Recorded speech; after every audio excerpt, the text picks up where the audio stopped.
하나님께서 저에게 주신 말씀은 사도행전 9장 32절부터 43절까지입니다. 제가 가지고 있는 신약성경 102쪽에 있습니다. 사도행전 9장 32절부터 43절까지입니다. 다 함께 찾으신 줄 알고 한 목소리로 합독하시도록 하시겠습니다.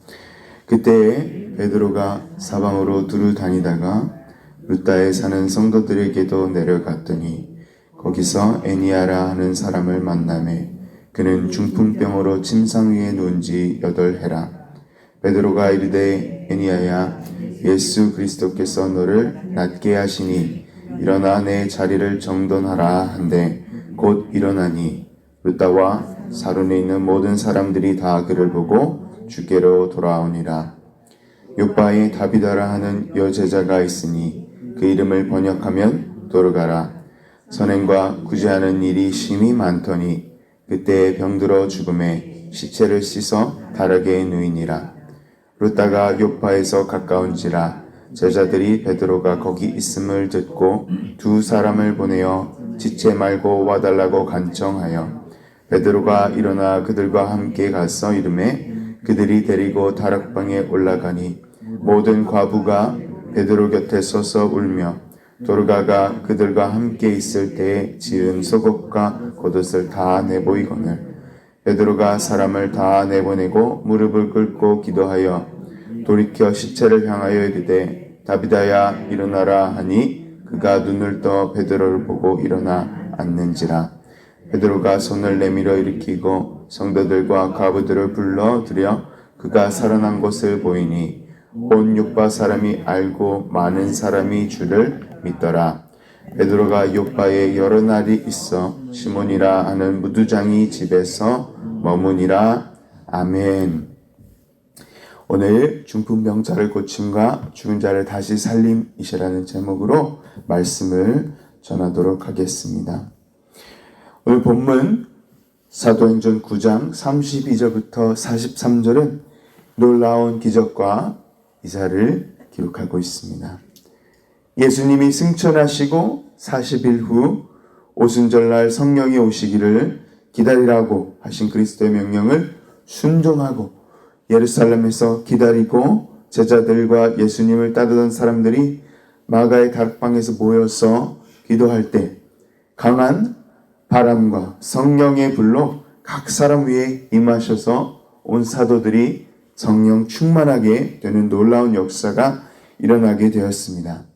이 놀라운 성령의 임재하심을 입었던 사도들 중 베드로는 사도행전 9장에서 중풍병자 애니아와 그리고 죽은 자 도르가를 다비다를 다시 살리는 놀라운 성령님의 기적적인 역사를 오늘 누가는 사도행전에 기록하고 있는 것입니다. 오늘 본문 말씀에서 일어난 이 두 기적 가운데 저희가 기억해야 할 것은 이 기적이 예수 그리스도의 복음을 듣고 주 예수 그리스도께 돌아오게 하는 역할을 하였다는 것입니다. 다시 말해서 이 기적의 핵심은, 이 핵심 메시지는 마술사 시몬처럼 이 성령의 능력을 돈으로 주고 사고 권능을 통하여서 사리사욕을 채우려고 하는 그런 것이 아니었다는 것입니다. 성령님의 놀라운 능력은 나의 목적을 이루는 수단과 방법이 아니었다는 것이었습니다. 이 기적과 은사에 치우치게 되면 저희가 잘못된 은사주의 신앙에 빠지고 맙니다. 그래서 저희가 이 사도행전의 기적과 표적들은 signs and wonders, 이것들은 단 한 가지 궁극적 목표를 가지고 있습니다. 바로 예수 그리스도의 복음, 곧 예수 그리스도의 가르침과 인류 죄를 위해 죽으심과 부활하심이, 이 기적은 예수님의 부활에 대한 사도들의 증언을 입증하기 위해 행해졌다는 것입니다. 다시 말해서 기적은, 기적과 묘사들과 이사들은 죽음을 이기신 예수님의 부활하심을 전하시는 사도들에게, 이 진리를 전하는 사도들에게 이 모든 진리의 말씀을 입증, witness하는 것임을 저희가 기억해야 한다는 것입니다. 첫 번째 기적, 오늘 본문의 첫 번째 기적은 베드로가 성령 하나님의 힘으로 단련된 중풍병자를 고치게 됩니다. 이 베드로의 사역은 예수님의 사역을 연상케 합니다. 예수님께서도 중풍병자를 많이 고쳐주셨습니다. 단련된 중풍병자, 38년 된 중풍병자, 많은 마비된 사람을 낫게 하셨습니다. 그리고 엘리야 선지자 제1구역에서 놀랍게 사역했던 엘리야 선지자도 중풍병을 낫게 하였던 것처럼 베드로는 이 예수님의 사역을 하고 있다는 것입니다. 예수 그리스도의 이름으로 애니야에게 자리를 정돈하라고 이야기하였습니다. 예수님께서도 중풍병자를 고칠 때 Take up your mat and go, 그리고 낫게 하셨습니다. 너의 침상과 모든 자리를 정돈하라, 가져가라라고 말씀하셨습니다. 사도행전 9장 34절을 보시면 베드로가 이르되 애니야야, 예수 그리스도께서 너를 낫게 하시니 일어나 내 자리를 정돈하라 한데 곧 일어납니다. 일어나지 못했던 사람이 일어납니다. 마비가 되었던 사람이 힘이 생기고 그 자리에서 일어나게 됩니다. 이 기적은 모든 사람들이 사도 베드로의 복음을 전함을 듣고 기적을 보고, 복음을 듣고 기적을 보고 주님께 돌아오게 됩니다. 놀라운 역사가 35절에 기록됩니다. 루다와 사론에 사는 사람들이 다 그를 보고 주께로 돌아오니라. 한 사람도 남김없이 다 그를 보고 베드로가 선포하는 복음을 듣고 돌아온 것입니다. 바로 이 기적과 묘사와 이 놀라운 일들은 이런 일을 하였다는 것입니다. 이런 목적을 가지고 있었다는 것입니다. 복음을 듣게 되고 그리고 기적을 보게 되고 돌아오게 되었다는 것입니다. 중풍병자를 낫게 하는 기적이 죽게 돌아오게 하는 사도들의 증언을 입증하는 그런 역사였다는 것입니다. 또한 베드로가 다비다라고 하는 도르가를 살릴 때에도 이 부활이 죽은 나사로 이후에 첫 기록된 부활입니다. 부활 사건입니다. 그리스도 전에는 나사로 부활이었지만 그리스도 후의 부활은 이 다비다라고 하는 도르가의 부활입니다. 이 도르가는 많은 선행을 하였습니다. 사람들에게 많은 옷으로, 많은 구제로 섬겼던 그런 사람이었습니다. 이 도르가가 죽게 되었고 병들어 죽어서 시체를 씻어서 다락방에 놓였다고 하였습니다. 또 다락방은 또한 또 마가의 다락방과 또 여러 과부들이 있었던 다락방을 또 연상케 합니다.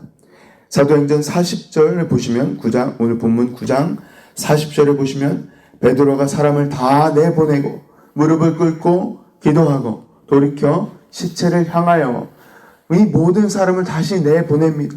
과부들이 다 이 베드로 곁에 서서 울면서 도르가가 얼마나 착한 사람이었는지, 얼마나 선행을 베풀던 좋은 사람이었는지 베드로에게 울면서 통곡을 할 때 다 베드로가 사람을 다 내보내게 됩니다. 예수님께서도 이 부활 사건, 나사로 전에도 이 야이로라는 회당의 리더가 있었습니다. 회당장 야이로의 딸이 죽었을 때도 다 이 통곡하는 사람들 다 내보내셨습니다. 그랬던 것처럼 베드로도 다 내보내고 같이 무릎 꿇고 혼자 성령님 앞에서, 하나님 앞에서 무릎을 꿇고 기도하고 바로 이야기합니다. 다비다야 일어나라 하니 40절을 계속 보시겠습니다. 그가 눈을 떠 베드로를 보고 일어나 앉으니라. 너무나도 놀라운 부활의 사건이 일어나게 됩니다. 분명히 죽어서 시체를 씻어서 다락에 누웠던 다비다가 놀랍게도 베드로의 기도와 베드로가 이 놀라운 기적으로 다시 살게 되었던 것입니다. 베드로가 욥바에서 죽은 자를 살릴 때에도 이 모든 사람들을 이 기적을 보고 도르가를 보고 다시 주님께 돌아오게 되는 그런 놀라운 역사가, 놀라운 기적이 일어났습니다. 사도행전 9장 42절을 보시면 온 욥바 사람이 알고 많은 사람이 주를 믿더라. 이 기적의 목적은 많은 사람들이 보고 사도 베드로가 전하는 복음이 진리이구나, 이 복음이 정말 복음이구나. 이 복음이 그냥 말만이 아니고 정말 산 진리이구나. 우리가 이 기적의 능력의 기적을 저희가 볼 수 있구나 라고 하면서 모든 사람들이 돌아왔다는 것입니다. 사랑하는 성도 여러분, 베드로는 이 모든 상황 속에서 담대히 오순절 복음의 메시지를 선포합니다. 성령을 받으라. 이 시간 죄의 사함의 세례를 받고 성령의 선물을 받으라 라고 메시지를 선포했습니다. 계속해서 죄 사함과 모든 사람들이 예수 그리스도의 복음을 믿고 구원을 받기를 어디를 가든지 강조했습니다. 욥바에 있든지 자론에 있든지 룻다에 있든지 사방으로 두루 다니다가 그렇게 복음을 계속 전하였다는 것입니다.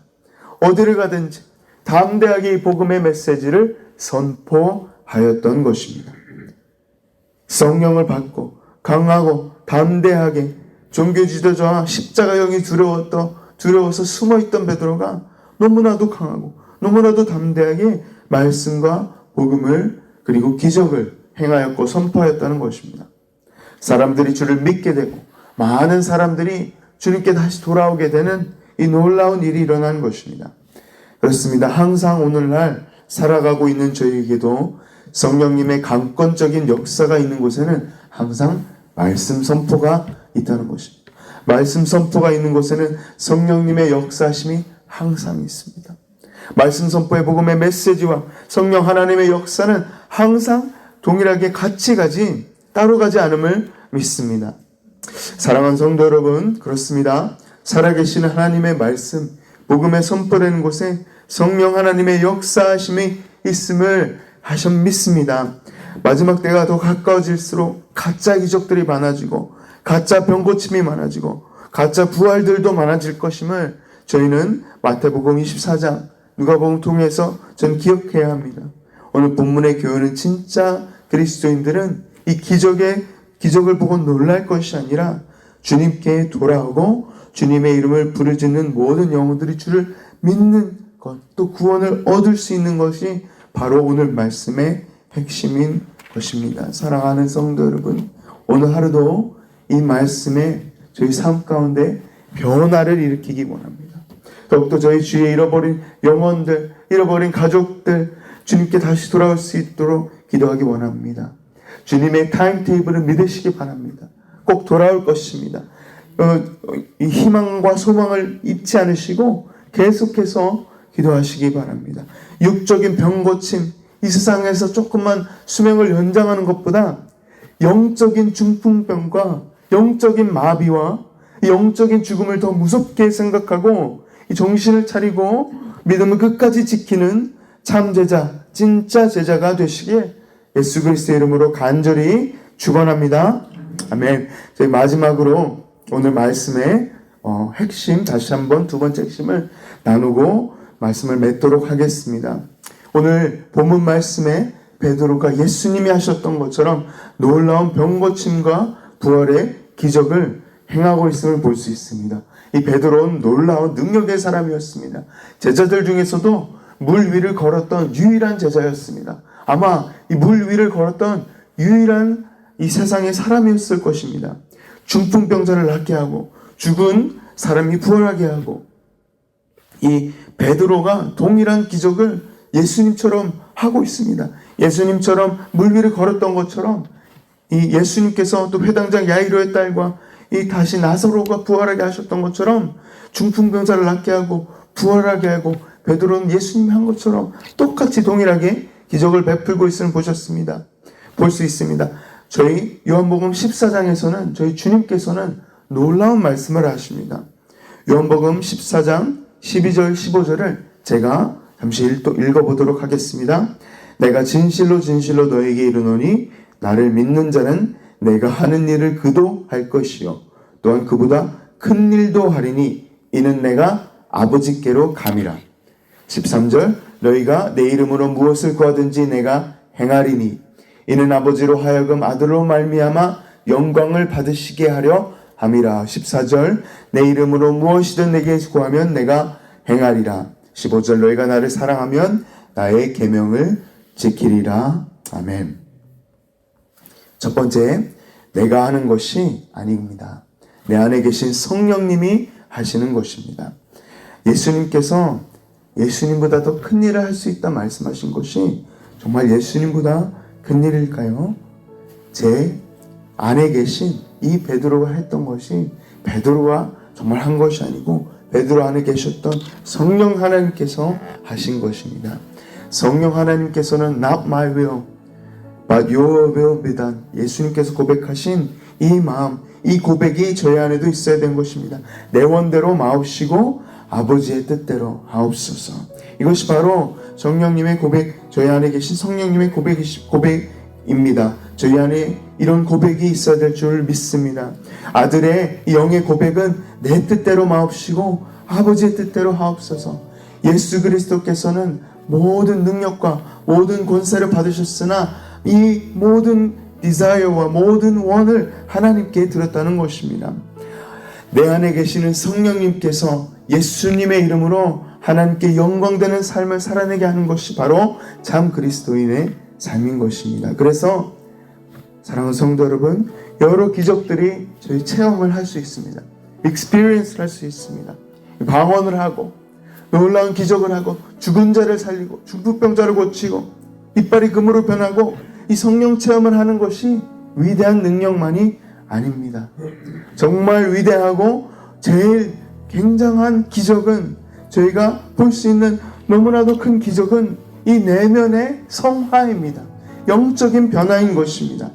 이 모든 사람이 주를 믿고 회개하고 자백하고 돌아오고 이 정말 죽을 수밖에 없는 이 죄인이 하나님을 율법을 지키고 하나님의 계명을 지키는 것이, 하나님을 사랑할 수 있다는 것이 제일 놀라운 기적인 것입니다. 하나님을 사랑할 수 없었던 이 죄인이 하나님을 사랑할 수 있다는 것이, 하나님의 계명을 지킬 수 있다는 것이, 마지막 절 15절에 이렇게 말씀하셨습니다. 너희가 나를 사랑하면 나의 계명을 지키라. 우리는 죄인을, 너무나도 죄인이기 때문에, 너무나도 거룩함에서 너무나도 떨어져 있기 때문에 하나님을 사랑할 수도 없고 하나님의 계명을 지킬 수도 없다는 존재이라는 것입니다. 오늘 이 더 큰 일은, 예수님께서 말하시는 더 큰 일은 아마 이것일 것입니다. 저희가 하나님의 계명을 지킬 수 있는 변화가 생기는 것, 이 능력이 바로 제일 큰 놀라운 기적인 것입니다. 예수님께서는 큰 일을 하셨습니다. 저희 죄를 위해서 죽어주시고, 모든 인류의 죄를 위해서 죽어주시고, 예수 그리스도의 work, 하나님의 일은, 예수 그리스도의 일은 무엇보다도 더 크셨습니다. 하지만 사도 베드로가 예수님처럼 큰 일을 하였습니다. 성령이 내 안에 계신 성령님이, 베드로 안에 계신 성령님이 하셨던 것입니다.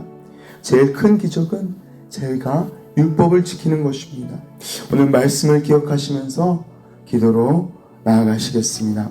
오늘 말씀은 정말 도르가의 기적과 그리고 중풍병자의 고침된 기적을 또 저에게 말씀을 통해서 보여주셨습니다. 또한 저희가 예수님보다 큰 일을 할 수 있는 것이 아니라 저희 안에 계신 성령님께서 일하시는 것입니다. 또한 저희가 영혼이 영 안에 변화가 생기는 것이, 내면의 변화가 성화가 되는 것이 제일 놀라운 기적임을 정말 말씀 통해서 알려주셨습니다. 오늘 하루도 정말 저희 공동체와 저희 모든 주님을 믿는 분들, 저희 함께 주님의 이름으로 더욱더 주님께 더욱더 말씀을 믿고 나아가시는 저와 성도 여러분 되시길 주님의 이름으로 축원합니다. 아멘. 기도하시겠습니다. 하나님 아버지 감사합니다. 저희가 말씀을 통하여서 가르쳐 주시니 감사드립니다. 저희가 기적을 보고 기적에 저희가 치우치는 것이 아니라, 은사주의 신앙에 빠지는 것이 아니라, 하나님 기적을 통하여서 저희가 하나님께 돌아올 수 있고, 이 사도들이 전하던 복음이 정말 진리의 복음이었고 진리를 증언하는 것이었고, 그래서 그걸 보고 많은 영혼들이 주께 돌아오게 되었다는 것이 정말 이 핵심임을, 기적의 이유임을, 궁극적 목표임을 알려주시니 감사드립니다. 말씀을 저희 마음판에 새기고 정말 주님과 더욱더 가까이 동행하는 저희가 될 수 있도록 도와주시옵소서. 하나님, 내가 하는 것이 아닌 Not my will, but your will be done. 이 자리에 모든 기도하러 나오신 주님 성도님들, 주님 한 분 한 분 주님께서 어루만져 주시고, 한 분 한 분 주님의 모든 필요한 간구함과 필요를 하시니 주님께서 들어주시고 응답하여 주시옵소서. 하나님 아버지, 정말 저희는 죄인입니다. 주님, 거룩하여질 수도 없고, 주님, 저희가 하나님을 사랑할 수도 없고 하나님과 가까이 갈 수도 없는 그런 존재입니다. 그런 존재가 주님과 관계를 맺고 사랑하고 율법을 지킬 수, 계명을 지킬 수 있다는 것이 얼마나 놀라운 은혜인지 깨닫기 원합니다. 하나님, 다시 한번 알려주시고 가르쳐주시고 정말 참 제자, 진짜 제자가 되게 하여 주시옵소서. 감사합니다. 주님, 사랑합니다. 모든 말씀 예수님의 이름으로 기도되었습니다. 아멘.